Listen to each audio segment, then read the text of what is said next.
This episode deals with crimes involving a minor and may be disturbing to some listeners. Listener discretion is advised. This episode is dedicated to the memory of Joseph John Alaperti, husband, father, grandfather, and former Nassau County Police Department detective. Joe, you will be missed.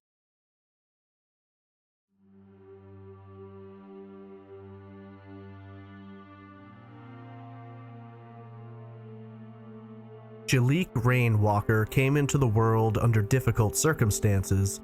Born to a mother who was addicted to cocaine, the newborn struggled to survive and was given up for adoption within 2 days. As a result of his medical condition, Jaliek experienced developmental and personality issues. In the first 7 years of his life, the young boy bounced through 6 different foster homes. In the 6th, things seemed to be going well until Jaliek's issues resurfaced, and the family realized they could not give him the environment he needed. Not long after, Jaliek moved into his final home. In October of 2007, when Jaliek was 12, his adoptive father called a crisis hotline explaining that the family didn't know what to do with him anymore and wanted to reverse the adoption. The hotline advised them to send Jaliek to another home for a short period of time to give both sides a chance to settle down. On November 1st, Kerr picked his son back up from the home, and by the next day, he'd be missing. Kerr alleged that he awoke in the morning and found his son gone, but the longer the story went, the less it made sense. Evidence didn't add up, details contradicted one another, and Kerr would become a person of interest. At that time, the family severed all cooperation with authorities and moved out of state. What happened to Jaliek Rainwalker? Was this a case of a child running away and getting in over his head? Or does someone he knew and trusted know exactly where he is? This is Trace Evidence, episode 78, The Vanishing of Jaliek Rainwalker.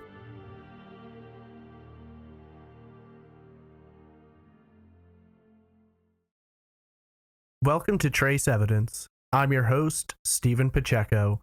Today we examine the disappearance of 12-year-old Jaliek Rainwalker. Before getting into the case, just a few notes about the show. Trace Evidence is a weekly true crime podcast focused on unsolved murders and disappearances, examining a different case each Monday. If you have questions, comments, or case suggestions, email me at traceevidencepod@gmail.com. Follow me on Twitter at TraceEvPod, on Instagram at TraceEvidencePod, or join the Facebook discussion group simply by searching for Trace Evidence. You can visit the website at trace-evidence.com for full episodes, social media links, merchandise, and much more. Trace Evidence is also on Patreon, so if you would like to support the show, please visit patreon.com/traceevidence, where you can get rewards such as stickers, pins, and commercial-free episodes. There's also a PayPal donation link on the website for those of you who don't wish to go through Patreon. This show is a complete one-man operation, and your support is greatly appreciated. I wanted to wish a belated happy birthday to Alicia, who turned 33 on May 6th. Your sister Wendy contacted me and asked me to wish you a happy birthday, and it was just such a sweet and kind email I couldn't resist, so I hope you had an amazing birthday. As one final note, I'm sure as you've noticed, I'm getting over some allergies and a head cold right now, so apologies for the way my voice sounds throughout this episode. Today we examine the 2007 disappearance of Jaliek Rainwalker. It's a difficult case with few facts available. This is episode 78, The Vanishing of Jaliek Rainwalker.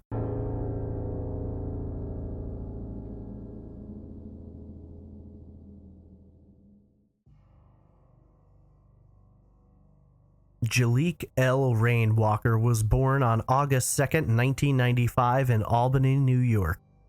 Albany, the capital of New York State, is located on the west bank of the Hudson River approximately 135 miles north of New York City and boasts a population of just under 100,000 residents. While some disturbing details are known about the circumstances surrounding Jaliek's birth, much of that information has either never been revealed publicly or has simply been lost to the confusion of time. We do know for certain, though, that Jaliek was born to a mother who, at the time, was actively using and addicted to crack cocaine. Statistics show that there are approximately 750,000 births each year in which the child was exposed to cocaine while in utero. During the 1980s, when crack was becoming an epidemic, there were a lot of advertisements and warnings about the incredible detriment caused to children whose mothers used drugs during pregnancy. At the time, it was believed that this kind of exposure resulted in children being born with severely reduced mental capacities as well as major social problems. As time has gone on and technology has evolved, some of this has changed, with a greater understanding, and there's a more precise list of possible outcomes. It is now shown that children born under these conditions will likely experience behavioral issues, deficits in cognitive ability, more specifically usually targeting speech and memory, as well as brain function being altered in the areas of attention and language. The full impact is not yet known, as studies persist longitudinally to determine how cocaine use impacts a child from birth throughout his life. Jaliek was given up for adoption just 2 days after he was born on his mother's kitchen floor. Again, a great deal of detail about his birth parents or initial home are few and far between. However, at the time of his birth, Jaliek had to struggle with overcoming an addiction to cocaine as caused by his mother's use, and this definitely played a role in his development. Jaliek was said to experience violent temper tantrums, or fits, during which time he was completely inconsolable. The child would rage depending upon the cause, and when he experienced these outbursts, he often frightened and concerned not only other foster children, but foster parents as well. As a result of this, in conjunction with the typical function of the foster system, the young boy would find himself cycling through foster homes. By the time Jaliek was 7 years old, he was in his 6th foster home, and the constant disruption and lack of consistency also contributed to his developmental issues. I should note, Jaliek was part of what is known as therapeutic foster care or treatment foster care. Unlike normal foster care, children in this system are usually suffering from significant social, behavioral, or emotional medical needs, and are granted only to foster parents who have specialized training. This system is designed to provide a safer environment for raising the child rather than the normal foster care system, and, in many ways, is more cost-effective and socially rewarding than the alternative, which would be to put the child through a residential treatment system. So, while Jaliek did cycle through 6 homes in his first 6 years, these homes were run by foster parents who had trained and had likely experienced being with children who had similar issues in the past. In multiple articles discussing Jaliek's issues and state of mind, attachment disorder has been alluded to. Attachment disorder covers a wide array of mood and behavioral disorders related to a person's inability to form attachment to primary caregiving figures. Typically, people experiencing attachment disorder may show a variety of symptoms, including unexplained withdrawal, fear, sadness or irritability, a sad appearance, not seeking comfort or showing no response when comfort is offered, the absence of a smile, watching others but opting not to take part in social interactions, no interest in playing interactive games with others, and failing to ask for help. Suffice it to say, a child with attachment disorder who also experiences violent outbursts would provide a difficult challenge for even a highly trained and experienced foster parent. This is, in a way, what occurred when Jaliek was with his 6th set of foster parents. Jaliek came into the foster custody of Larry and Jody Schoen, who were experienced caring parents. For 4 years from age 3 to 7, Jaliek remained with the Schoens, who had actually begun the process of attempting to legally adopt the child. It was said that, while it could be challenging, for the most part Jaliek thrived in their household. As a result of some cognitive issues, Jaliek had a speech impediment, which caused him to pronounce the letter R as though it were a W. and even his own name was somewhat difficult for him to say, so he quickly acquired and began going by the nickname Jay. While it was clear that some cognitive issues still existed, this didn't seem to play a role in Jay's intelligence, with Jody later stating, quote, "He was as bright as could be. As soon as he could read, he read a book a day. I mean, he was amazing." End quote. According to the Showens, Jay was an active little boy who loved running and playing soccer. In addition to being an avid reader, Jay had a fascination with dinosaurs, and they gifted him many dinosaur toys which he would play with for hours. The Showens did the best they could, providing a stable, loving environment for Jay, but as the years progressed, certain issues seemed to be out of control. Jay's tendency towards violent outbursts was becoming too much, and while the husband and wife did their best to keep things under control, they were slowly becoming aware that they had little power to assuage these incidents. When describing one of these outbursts said to last around an hour, Jody explained, quote, "He said, 'I hate you,' and the look and feel was as if he was older, he would have killed me." End quote. The Showens did their best given the circumstances, but everything changed one afternoon when, while in the middle of an outburst, Jay allegedly physically attacked one of the Showens' younger daughters. This was considered the straw that broke the camel's back, and with the Showens concerned for the safety of their other children, they made the difficult decision to not adopt Jay and to return him to the state for new placement. According to Jody, it had simply become overwhelming for them and they didn't know what to do anymore. They were extremely protective of all of their children, including Jay, but when he became a source of danger, they felt they had few options. In later discussions, the Showens did express that while they did not regret their choice, as hard as it may have been for them, there was a hesitance and a concern for what would happen with Jay.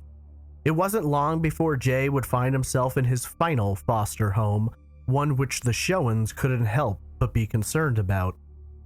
In 2002, Jay would find himself in the home of Stephen Kerr and Jocelyn McDonald living in Greenwich, New York. Greenwich, located along the western border of Washington County, is a small town in upstate New York with a population of just under 5,000 residents and a racial makeup that is 97.8 Caucasian. Jay, being of both African American and Caucasian descent, stood out amongst the extreme Caucasian population. The situation at first seemed to be everything that one would want for Jaliek. He was brought into a home in which the family had already adopted a daughter, 3 other biological sons lived there, and both Kerr and McDonald appeared very excited about the prospect of making Jay a part of their family. I should note, there's some confusion revolving around Jay's name. When adopted by Kerr and McDonald, Jay received the last name Rainwalker. I don't exactly know where that name comes from, but Jay, along with the little girl the family adopted and their 3 biological sons, all have the last name Rainwalker. I would love to explain it to you, but I've never found an explanation that I can actually verify. Early on, everything seemed to be going well. Jay was happy, or at least there's no reports of him being unhappy or appearing to have experienced any abuse or negative treatment.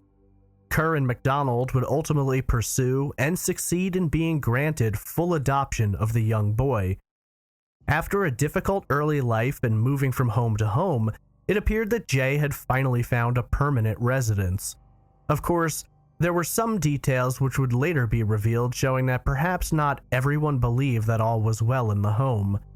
Jay's adoptive grandparents, Dennis Smith and Barbara Reilly, McDonald's mother, expressed that while they believed Jay's parents had wanted the best for him at the beginning, they may have changed their opinion over time. According to a letter penned by Smith, there's a great deal of scrutiny given to the parents during the potential adoption. During that time, they're looked at closely, the home is checked, there are visits and a sharp degree of watchfulness. Jay was subjected to psychological counseling to help deal with his issues, as well as to maintain an understanding of his feelings in regard to the adoption and the home in which he lived.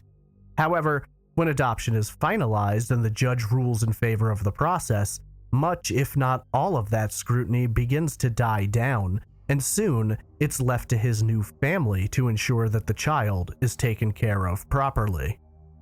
Essentially, the parents are given options in terms of departments they can reach out to for assistance if necessary, but agents will no longer be sent to check on the child's well-being or progress.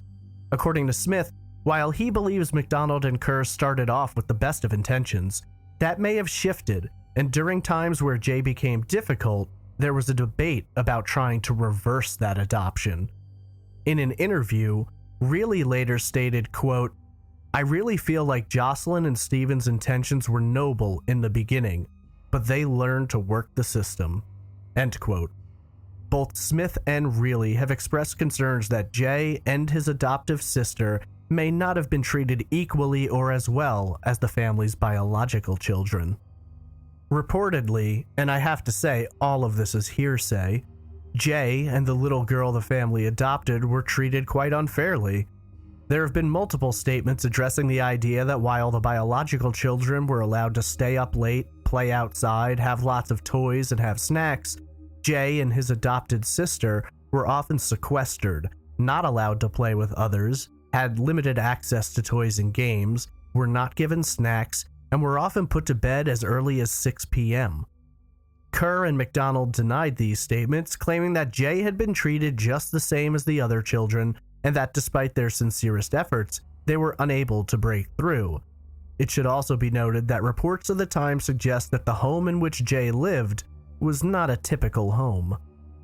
It's been said that Kerr and McDonald preferred a, quote, non-traditional lifestyle, and that their home had no running water, outhouses rather than restrooms, and that the electricity supplied to the home came from a generator which was only run for a few hours a day. It's been further suggested that the family all slept together in the same room, and that much of this was done due to the goal of trying to be environmentally friendly. The home itself was described as a 20-foot by 20-foot cabin. Again, there are so many details in this case which don't add up, and this is a puzzle I can only show you the pieces of, not the completed picture. The situation with Jay seemed to worsen over the years, or so his adoptive parents would claim. While the young man had been growing and developing over the 5 years that he was in their home, descriptions of Jay vary. We do know that by the age of 12 in 2007, he was physically described as standing 5 feet 6 inches tall, but weighing only 105 pounds. In the media, Jay is often described as gangly, thin, with long limbs. According to Kerr and McDonald, things were getting difficult with Jay, and they were struggling to handle his outbursts and behavioral shifts. According to them, Jay was suffering from a number of psychological issues, including making statements of both a homicidal and suicidal nature. Strangely though, despite these alleged issues, at no point was Jay taken back to counseling or prescribed any medications to assist with the problems. On October 23, 2007, Stephen Kerr made a frantic telephone call to a crisis hotline. The call, placed a little more than a week before Jay would disappear, was allegedly in response to an issue stemming from a homeschool group to which Jay belonged. Kerr alleged that Jay had threatened to sexually assault another child in the group, and that this, combined with outbursts at home and growing anger issues, had made raising Jay unmanageable. Reportedly, Jay had become very hostile in his behaviors in recent years, and during times where he was angry or having a tantrum, there was little which could be done to calm him down. It was clear that Jay's emotional issues were beyond the abilities of his adoptive parents. Kerr would allegedly ask during this phone call how he might go about reversing the adoption process. Rather than leaping to any major decisions such as giving Jay back, the counselor on the line suggested instead that Kerr consider sending Jay to a respite care instead. There's a process by which adoption can be reversed, but the state will typically go above and beyond to try and keep a child with his adoptive family, sometimes not fully taking into consideration what may be best for the child. However, a 12-year-old boy with emotional issues who is taken back to the state is unlikely to find a permanent family, and so respite care is often suggested to try and give the family and the child a break from one another. Respite care is essentially like foster care, but on a much less major scale. For any period of time, from a few hours to a week or two, Jay would be able to be moved into the foster home of a specially trained set of caregivers who would then work to ease the situation. This was not the first time Jay had been sent to respite care, and the family to which he was sent, that of Elaine and Thomas Person, had experience working with Jay in the past. While their care for Jay was never to be long-term, they did care greatly for him and had experience in this area, having fostered more than 45 children over the years. Jay was not the first child suffering from attachment disorder that they had cared for, and they were highly aware of how tense and difficult that can be. The Persons cared for Jay for just 6 days, though he had been brought in mostly to remove the child from a tense situation and take care of him as preparations were being made to deliver him back to his adoptive parents. In a letter, Elaine Person later wrote, quote, "Jaliek was a beautiful, sweet, intelligent, generous, and loving child with some behavioral problems. His adoptive parents were just unable to parent him." End quote. Ultimately, the Persons would be in custody of Jaliek until November 1st. At that time, Jaliek was returned to the care of his adoptive parents, though arrangements had also been made to move him directly from the Persons' home to a different home for respite care. This second trip, however, would never take place. When Stephen Kerr picked up Jay from the Persons' home, he was brought back to a home in Greenwich. The home, located in the 10 block of Hill Street, belonged to Kerr's parents, and this is where Kerr and Jay would stay that night, with the rest of the family being back at their normal home. Why Kerr made the choice to bring Jay here alone has never been directly answered, though many believe that since they were allegedly planning to send him back for another stint in respite care, they simply didn't want to bring him back home just to remove him again and disrupt his life.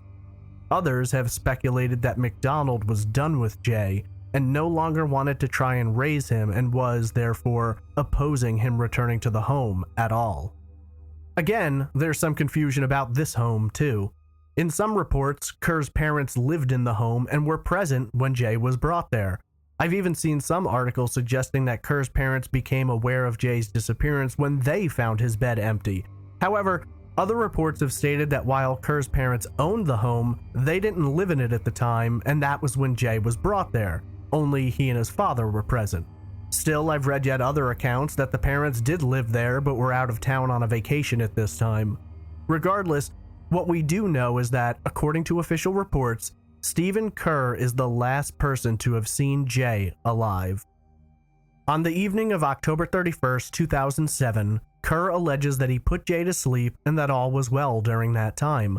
When he awoke the next day, November 1st, the day where Jay was to be sent to another respite home, he found his son's bed empty and the child missing at approximately 7:30 a.m. According to Kerr, Jay had left behind a note, which read, quote, "Dear everybody, I'm sorry for everything. I won't be a bother anymore. Goodbye, Jaliek." End quote. Over the course of the next hour, Kerr claims to have searched for Jay, calling out his name, looking around the neighborhood, and double and triple checking the home. When he was unable to locate Jay, he called the police department and officially reported his son missing at 8:57 a.m. At the time, upon viewing the note and hearing of Jay's troubles combined with the respite homes, it was assumed that Jay had run away. When police responded to the call, they quickly began gathering information about Jay and any possible areas he may have run off to. When asked if he'd taken anything with him, Kerr initially reported that a duffel bag and Jay's favorite stuffed animal were missing, though these items were later located in the garage, suggesting that all Jay had taken with him were the clothes on his back. In a strange detail, Kerr would go on to explain that he hadn't found his son's bed empty that morning.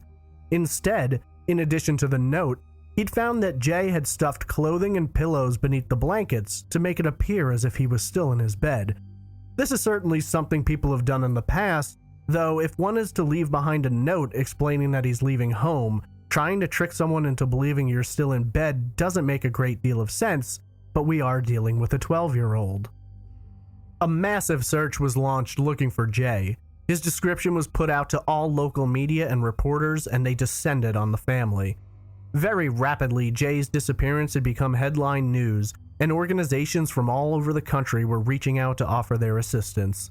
Beyond just strangers who wanted to chip in, many of the foster parents who had previously housed Jay also wanted to try and help.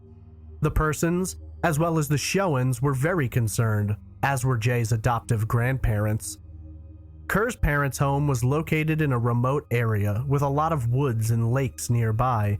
The initial concern for investigators was that the 12-year-old boy wouldn't last long in the elements, especially as winter had nearly set in and the temperatures in upstate New York can fall quite low, especially at night. The search for Jaliek initially consisted of multiple police departments, the New York State Troopers, and volunteers familiar with the terrain of the area. Authorities utilized helicopters, tracking dogs, ATVs, horseback, and also employed infrared cameras on planes and helicopters, but were unable to locate anything suggesting where Jaliek may have gone. According to Kerr, Jaliek had no access to money, and so it was considered unlikely he'd have taken any kind of mass transportation. The family did, however, posit the possibility that Jay may have hitched a ride along busy Route 40 and may have been heading towards New York City, though their reasoning for this theory has never really been explained. It wasn't long after Jay was reported missing that police began to find the circumstances surrounding his disappearance suspicious. Both Kerr and McDonald were questioned by authorities, and while they participated early on, multiple detectives later refer to them as being highly uncooperative. While suspicions about their behaviors grew, investigators began digging into the days and hours leading up to Jay's disappearance. Kerr had alleged that after picking up Jay from the respite home, he had driven directly to his parents' home, but phone records seemed to contradict this statement. Kerr told police that he'd received a phone call at approximately 8:15 p.m. while driving Jay from the respite home. Cambridge Greenwich Police Chief George Bell later stated, quote, "He told us he was in front of Henry's garage in Melrose when he received that call, but we know for a fact that he has lied to us about that because the cell phone records show the call was received in South Troy. He was nowhere near the route he told us he took home." End quote. Troy is located approximately 30 miles south of Greenwich. When police tracked down the individual who had actually called Kerr that night, this person described Kerr as behaving and seeming agitated over the phone. Kerr gave police a detailed accounting of his travels, though he did not include any detours into Troy. Faced with this information and believing the story to be manufactured, authorities requested that both Stephen Kerr and Jocelyn McDonald submit to polygraph tests. McDonald did take part in a polygraph, which she passed. To this day, Kerr has refused to take part in a polygraph, and it was around this same time that the family began withdrawing from participating openly with authorities. While Jay's former foster parents were highly active in that search, his adoptive parents seemed withdrawn and, to some, disinterested. It wasn't long before the FBI got involved in the case at the invitation of the Cambridge Greenwich Police. Part of their work involved trying to nail down Kerr's comings and goings from October 31st to November 2nd. During their examination, surveillance footage was brought to their attention, having been captured by security cameras at the Glens Falls National Bank branch in Greenwich. The footage shows a van, which matches the description of Kerr's van, driving by the bank at approximately 12:16 a.m., some 8.5 hours before Jay would be reported missing. While authorities could not confirm that it was in fact Kerr's van, they believe it was, and that the footage contradicts his story, in which he stated that once he and Jay arrived at his parents' home, he had never left. Jeffrey McMorris, a lawyer hired by Kerr, later stated that it was not Kerr's van that had been captured on camera that night. At the time, authorities requested access to the van to process it for evidence, but this request was denied. With little to go on, suspicion about the parents, and no sightings of Jay, authorities found themselves frustrated. Now, in many missing persons cases I've covered, families will maintain the same home, leave the rooms exactly the same, keep the phone number the same, in hopes that at some point their missing child will find them. This does not apply to Kerr and McDonald. Less than 4 months after Jay disappeared, the family packed up their home and moved to West Rupert, Vermont. 20 miles to the east and just over the Vermont state line. When asked about the family's point of view and their lack of cooperation with authorities, their lawyer responded, quote, "They don't want to give up the idea that he's still going to come home. I think there's a certain reality, but they're still hopeful. I think the police came to their conclusions in a short period of time." End quote. When approached by the media for comment, Kerr was somewhat evasive and had little to say, blaming authorities for his own lack of knowledge about the investigation into his son's disappearance. The following is an excerpt of Kerr speaking to a reporter. "I'm not privy to much of the investigation because the police are still working on the assumption, partially, that I did something wrong." Sadly, little developed during the investigation. While authorities maintained that they found Kerr to be evasive and untruthful in his statements, they did believe that McDonald had been very direct and forthcoming with them. Things took another turn when the Persons, the family with whom Jay had been sent for respite in the days leading up to his disappearance, contradicted the runaway note theory. According to Elaine, when Jay had been dropped off with them, he came along with a lot of homework. In addition to the homework, Kerr advised the Persons that Jay was being punished for the threats he'd made in the homeschool group and that he was to write notes of apology. The Persons have adamantly argued that the note which Kerr produced as proof of Jay running away was in fact written while the child was at their home and that it was in reference to the trouble he'd gotten into, not about running away. The divide between authorities and Kerr and McDonald grew only wider when McDonald's parents, Dennis Smith and Barbara Reilly, lost communication with their daughter and son-in-law. All of this seems to have come as a result of Jay's adoptive grandparents siding with police, in believing that whatever happened to Jay, if anyone had the answer, it was likely Stephen Kerr. Over the course of the next few months, authorities received and followed up on multiple tips and sightings regarding Jay, though these never panned out. One major tip led authorities to bring cadaver dogs to the Battenkill Country Club, at which time the dogs indicated at a small pond. The pond was drained, though no remains were ever recovered. It was yet another miss in a long line of false hopes. Searches were also conducted across the state line, in Vermont, near areas where the family had been known to hunt and camp in the past. Another tip, an anonymous note received by the newspapers, alleged that Jay was alive and had been picked up along Route 40. The letter strangely read, quote, "Jaliek still alive. Needed a foot soldier for this war on drugs. Picked him up Route 40, post 30. He's okay, no fake. He says ask his mama and papa. Who are the Macaroni family? My cat named Diamond? Why does Franti yell fire? Don't try to look. We are no here." End quote. While the family's lawyer alleged that this letter had been written by Jaliek, authorities disagreed. While no official suspects have ever been listed, Stephen Kerr began being called a person of interest in February of 2008. As time passed, authorities became more outspoken about the fact that while they hoped to recover Jay alive, the more time passed, the less they considered that a possible outcome. Soon, days turned to weeks, weeks to months, and months to years. Eventually, the Major Crimes Unit of the New York State Police Department got involved in the case. On the 5-year anniversary of Jay's disappearance in November of 2012, investigator Gloria Coppola spoke at a press conference, and for the first time, the nature of the investigation was publicly changed, with Coppola stating, quote, "It is not a runaway, it is a presumed homicide." End quote. Chief Bell spoke openly about the family's lack of cooperation, their belief that they were investigating a child homicide, and the fact that in the 5 years since Jay's disappearance, they'd received hundreds of tips. In his description of his missing son, Kerr had described Jay as wearing a yellow fleece pullover. Bell acknowledged that they had in fact recovered that fleece. While details are scarce, it appears Jay's adoptive grandmother found the fleece in the family's old home, at which time she provided it to authorities, and the fleece did result in cadaver dogs being taken down to a property in Troy, New York, the town that Kerr's phone pinged in, but he denied driving to. The search of the property unfortunately yielded no results.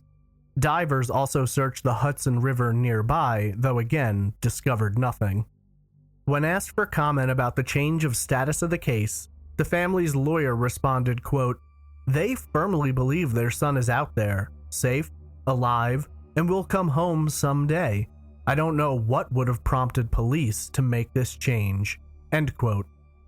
For the most part, Jay's case went quiet.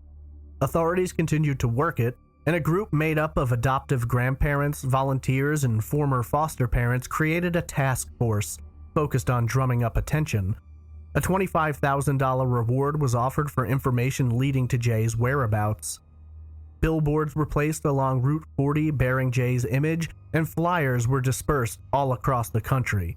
Sightings of Jay have been reported over the years, as far away as California, though none have ever led to Jay. In February of 2016, police believe they may have had a tragic break in the case. A hiker discovered a skull partially buried in a wetlands area along the Hudson River some 35 miles south of Troy, New York.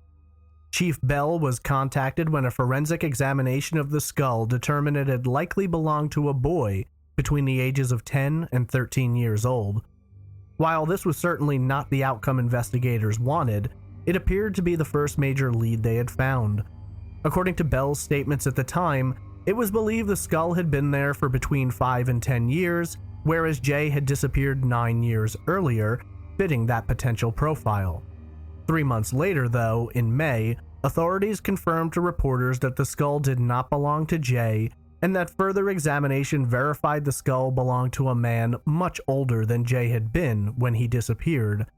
It was another blow to investigators who have struggled with finding anything in this case.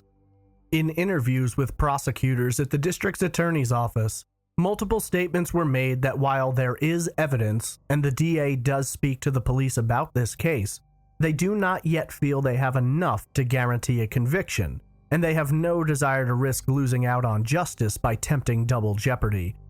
Unfortunately, whatever evidence may be necessary to finally sway the pendulum towards arrest has not yet been discovered. Nearly 12 years have passed since Jaliek Rainwalker was last seen, and over the course of those 12 years, 2 primary theories have been suggested. The first theory examines the possibility that Jay may have elected to leave the home of his own volition, but ended up becoming the victim of foul play. While authorities have stated countless times they no longer believe this to be a case of Jay leaving on his own, they can't officially rule out that Jay may have left home and found himself in a bad situation. The second theory, and by far the most popular, is that whatever happened to Jay is known by one person, his adoptive father, Stephen Kerr. Kerr is the only individual who has ever been listed as a person of interest by authorities, and it is known that he lied to investigators during the initial days of their search. While Kerr remains adamant that he had no part in his son's disappearance, neither he nor his family have publicly spoken without first passing through the filter of their lawyer since within the first weeks of Jay's disappearance. When last seen, Jaliek Rainwalker was described as being biracial, African American and Caucasian, standing approximately 5 feet 6 inches tall and weighing 105 pounds. Jaliek, or Jay as he is known, has brown hair, though at the time of his disappearance he had blonde highlights and wore it in a 2-inch afro-style cut. Jay also has green eyes. Jay has a slight speech impediment, and there are several moles on his back. Jay was reported to have last been wearing a gray t-shirt with a dragon on it, blue jeans, and black canvas high-top shoes. His father also claims he wore a yellow pullover fleece, which may or may not be the one later recovered by authorities. Jay was last seen in the 10 block of Hill Street in Greenwich, New York in November of 2007. If alive today, Jay would be 23 years old. Jaliek Rainwalker came into life in a tough way. From the very beginning, the odds were stacked against him, but through multiple foster homes, he found those who cared for him, and do to this day. While there was likely joy and excitement the day he was adopted, Many believe this was the beginning of the end for the 12-year-old who would go missing from the home of his adoptive grandparents.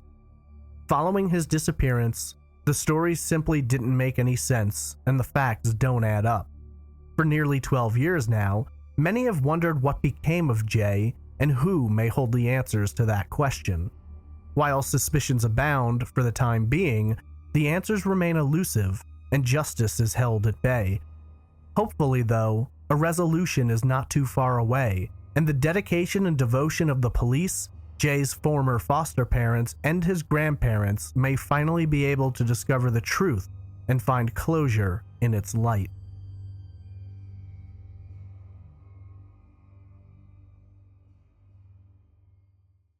Cases involving children are hard. Cases involving children who have suffered through so much are even harder. I couldn't help but be thinking about Christian Ferguson, whose case I covered a few weeks ago as I was writing this episode. I'm not a parent, so there are intricacies here I could never fully understand, but the idea that people can be as twisted as they are when it comes to children will forever bother me. All around the world, there are good families struggling to bring a child into their home, while elsewhere, there are families that have children they don't want, don't treat right, and, as we're all well aware, far, far worse than that. By all accounts, Jaliek was a sweet and kind young boy. Yeah, he had outbursts and he had fits, but these were all tied to brain development issues connected to the manner in which he was born. It's understandable that as a parent, foster, or otherwise, one might struggle with this. I don't hold ill will towards anyone who fostered Jaliek and simply couldn't do what needed to be done, couldn't support or provide him the environment or the care that he really needed. But in all of those cases, when things got too hard, the call was made and Jaliek was returned to the system. I'm not saying the system is a great place for a child to be, but it's a hell of a lot better than wherever Jaliek is now. Unfortunately, I tend to agree with investigators and believe that it's highly unlikely that Jay is still out there alive somewhere. It's heartbreaking to imagine what could have been. What could Jaliek have become? What kind of a man would he have made? He had the world in front of him, but from the get-go there was always something hindering his advancement. He overcame so much, was putting it together and working towards building a life as a preteen. He was smart and read. He was focused and loving. Yes, he had issues, but who of us doesn't have some issue? Unfortunately, what could have been, we may never know, and the future that Jaliek could have made was destroyed before he had a chance to even begin his life. 12 years old is far too young. There really aren't a lot of options here either. There's only two theories to discuss. It seems pretty clear to most who have examined this case that it either went one way or the other, but the belief is whichever way it went, Jaliek didn't make it out alive. The first theory, partially inspired by the alleged note, suggests that the 12-year-old may have gone off on his own, perhaps as a result of the Respite Care, or knowing that his adoptive parents didn't want him anymore, maybe as a result of the incident that occurred. That we may never know.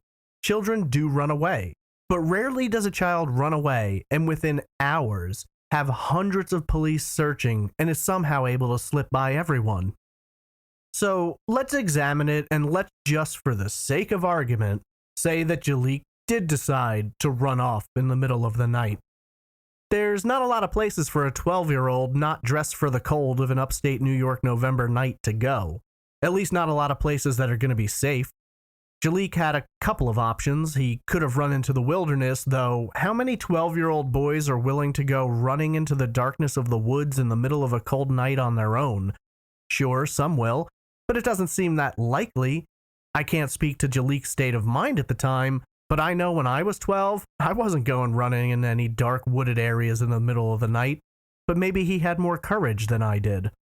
So that's a possibility. Jaliek could have wandered off into the wilderness in which there are countless threats from dangerous terrain to wild animals.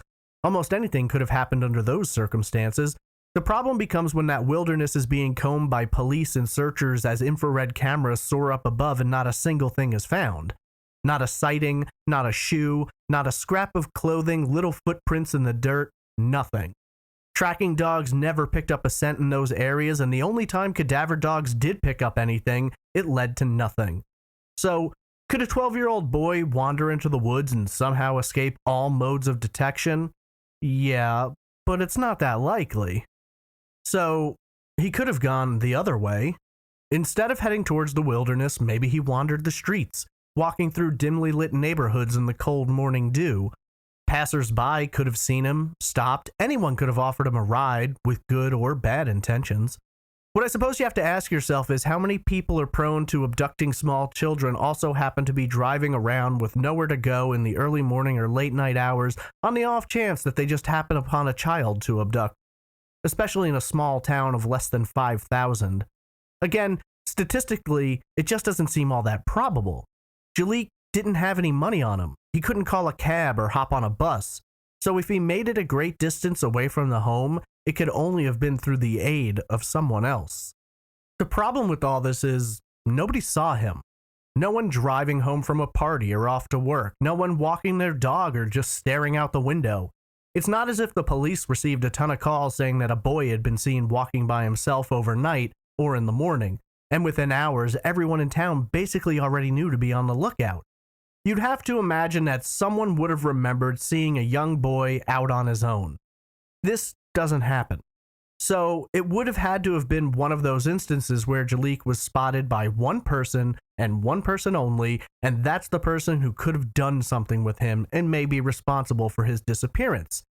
Absolutely a possibility, but how far do we have to stretch the bands of logic to make that fit? Children are abducted every day, and it's a terribly sad thing. Parents look away for 30 seconds, and when they turn back, the child is gone. No indication of what happened, no witnesses, nothing. So we can't just completely throw this theory out as a possibility. The problem becomes when, over more than a decade later, nothing can be found to support this theory. There's a lot of rural, remote areas in upstate New York in which a body can be concealed. There's rivers and lakes. Hell, you don't even have to drive that far to get to the ocean. Unfortunately, there's a lot of ways in which someone could have come into possession of Jay and then done something horrible. When it all comes down to is whether or not you believe that Jay actually left his home that night on his own. A great many people, including police, do not. And that leads us to the final theory, that whatever happened to Jay is as a result of his adoptive father's actions. I did want to specify early on that I don't think this is a situation where we're dealing with a premeditated crime.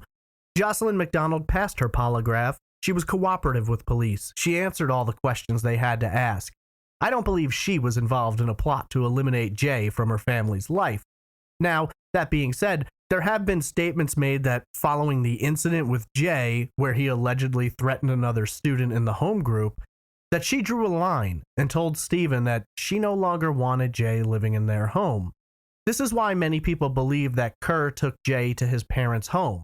Not because it was easier, not because he didn't want to be disruptive, but because McDonald had told him, do not bring Jay back to this house. We know that about 8 days before Jay went missing, his father called a crisis hotline and began asking about the process by which to reverse the adoption.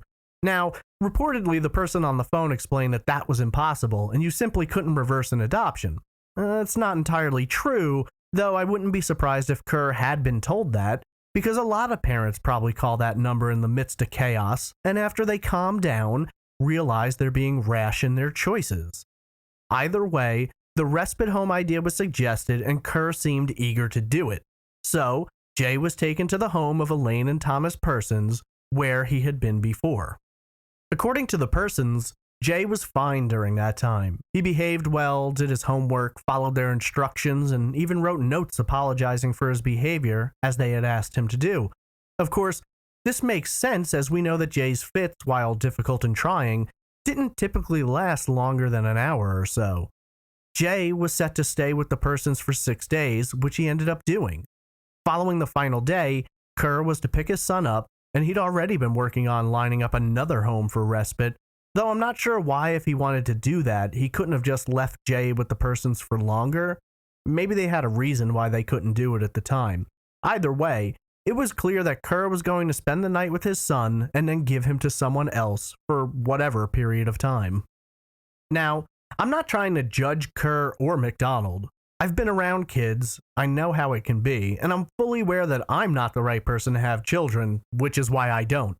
The problem for me with this situation is, it's not like they didn't know who Jay was. He lived with them for 5 years. They adopted him. He'd been around them and they'd experienced his fits. Why all of a sudden were things so bad that he had to go? I know there's talk that he threatened to sexually abuse another student in the homeschool group, but according to all reports, the little girl's mother didn't think it was serious and she knew that Jay had fits and had likely just blown up. If someone who isn't his parent could see that, why couldn't his parents? I can't begin to imagine what went on behind closed doors in the home. Maybe things were a lot worse than we'd imagine, maybe they weren't. Where things begin getting strange is the night Kerr picks up Jay. Now, according to him, he followed a very specific set of roads, spitting out onto Route 40, on which he drove most of the length back to Greenwich, where his parents' home was. Now, this is where the first major contradiction in the story comes in. While Kerr swears he drove the road he took, police find his phone pinged in South Troy, a town south of Greenwich that Kerr says he did not go to that night. He has said multiple times that he picked up Jay and went straight to his parents' home with no detours. Were that the case, why the hell was his phone down in Troy? He told authorities about the call he received, so he had to know they were going to track it. The person on the other end, who has never been identified but is apparently a friend of Kerr's, found his behavior on the phone so bothersome that when the police asked him, he referred to it as agitated.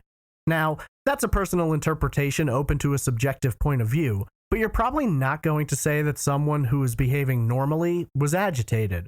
We don't know in what way Kerr was agitated, whether he was shouting or just responding with anger, but now we've got an apparently agitated man in an area he claims he never went on the same night he is last seen with his son, who will be missing by morning. The next strange detail is in regard to Kerr's van. Now, Kerr also claims to have driven straight to his parents' home. He and Jay never left the house again that night. Kerr drove a champagne-colored minivan at the time, and a similar style and color van was captured on surveillance cameras driving near the bank at approximately 12:16 a.m. There's a lot of champagne-colored minivans out there, or at least there were in 2007, but how many people living in Greenwich drove one? Oh, and did I forget to mention, the bank where the van was seen driving is located right behind the home. Sure, that's just a coincidence, though. So according to Kerr, he puts Jay to sleep, falls asleep himself, and sometime around 7:30 in the morning, he finds Jay's bed empty. Well, not completely empty. Pillows and clothes have been stuffed beneath the blankets to create the appearance that Jay is still in the bed. Kerr then discovers a note, which he alleges that Jay must have written and left behind, specifying that he is leaving. The note has been a major point of contention as well, as it does sound like it could be the note a child would leave before running away, but the persons allege the note had been written in their house and was not about running away, but was about apologizing for his bad behavior. This, I suppose, depends on what you consider more likely, that a 12-year-old wrote a note because he was told to, or that he wrote this note in advance knowing that he was going to run away. You know, earlier I specified that I didn't think this was a case of premeditation, but now I'm wondering. The note that Jay wrote was allegedly due to Kerr telling the persons that his son needed to apologize. Is it possible that Kerr thought of this in advance to give him the excuse that Jay ran away? Well, maybe, but he'd really have no way of knowing what Jay would write and whether or not it would fit the scenario, so I don't know. What do you think? Following this timeline, Kerr doesn't immediately pick up the phone and call the police. This is strange because he found a note which he claims he believes suggested that Jay ran away. But instead of calling the police within 10 minutes, 20 minutes, 30 minutes, he waits 1 hour and 27 minutes calling them at 8:57 a.m. I understand you're going to shout for your child and look for him, but when it's clear he's not in the house and he's not answering outside, don't you think maybe you should call the police a little bit sooner? Almost from the first moment of the investigation, the police find flaws in Kerr's story. They simply don't believe it to be likely. They look because there's a possibility that Jay's out there on his own, but while officers are combing the woods, others are looking at Kerr and McDonald. They were asked to take polygraphs pretty quickly, and while McDonald agrees, Kerr doesn't. Now, I've explained before that I don't think someone refusing to take a polygraph is any indication of guilt, but it is a detail which, when combined with other evidence, may point the case in a particular direction. In this instance, it's yet another bump that chips away at the veracity of Kerr's initial story. So, what's the more likely scenario here? That a 12-year-old ran away on his own, managed to evade authorities, maybe was taken by someone else or ran off into the woods on his own, or that the man who spent his last night with him in a home all by themselves might know a bit more about what could have happened. Remember, Kerr's wife had told him Jay was out. She was done. No more. So now the guy has to choose between his wife and kids or his one adopted son. Obviously, many people will make the correct choice here, or wait long enough for things to cool down, but what happens here happens quickly. Jay is gone, and there's nothing to indicate where he may be. Some people believe that Kerr made the decision that Jay had to go, and whether that was him doing something to the child or getting rid of him in some way is purely speculative. An interesting point is that if you don't want a child, there's options. Sure, you've adopted him, but take him to the state, take him to the hospital, a police department, wherever you've got to, and explain the situation. They can't force you to take the child home against your will, and they likely never would because that would be needlessly putting that child in danger. Kerr seems sort of like a dopey, gentle person. He doesn't strike me as a violent and vicious killer, and it does seem like these options could have been taken. But there's another possibility. Some believe Jay's fate may have been the result of an accident. What if things got out of hand? What if Jay had another fit? What if Kerr had had enough and things went too far? That I could see happening. It wouldn't be the first time a docile parent was moved to violence and made a terrible mistake. The problem with this is there isn't really anything to suggest it. It's not like there was blood in the home or signs of a struggle or anything which would suggest that Jay came to a violent end when things just built and finally exploded. Factor that in with the note, the pings of Kerr's cell phone, the surveillance footage, and it really does seem that out of all the possibilities, the most likely is that Jay never made it to the home that night. If that's the case, then there's one person and one person alone who knows what became of that sweet, innocent little boy. Jaliek Rainwalker has been missing nearly 12 years, almost just as long as he was alive. During his short life, Jay touched many others, foster parents, teachers, friends, family. Many people still hold out hope that the answers will be found and Jay will be returned safely, while others hope only for the truth and a place to mourn their loss. 4 months after Jay vanished, his adoptive family moved across the state line. They still own the home in which Jay lived with them. They just don't live there anymore for one reason or another. All the while, all these years later, families that were in custody of Jay for a couple of months to a couple of years continue to push for answers, pay for billboards, send out flyers, gather media attention, while his adoptive family has done nothing. They're not out there beating the bushes, searching, putting up flyers, and trying to gather money for rewards. They don't even talk about it. And if they do, it's through a lawyer who continually expresses their belief that Jay will come home someday. While I hope that's true, it doesn't seem very likely. Unfortunately, the case is cold. The answers are hidden. The police, who have worked this case, have poured themselves into it. And while they believe they know what happened, they just need that one piece of evidence to make the case. I sincerely hope they find it.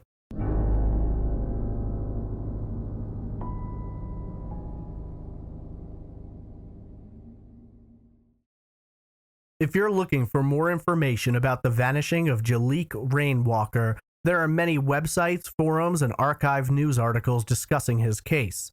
By searching Facebook for Jaliek Rainwalker, you can find a page run by family members in hopes of finding him.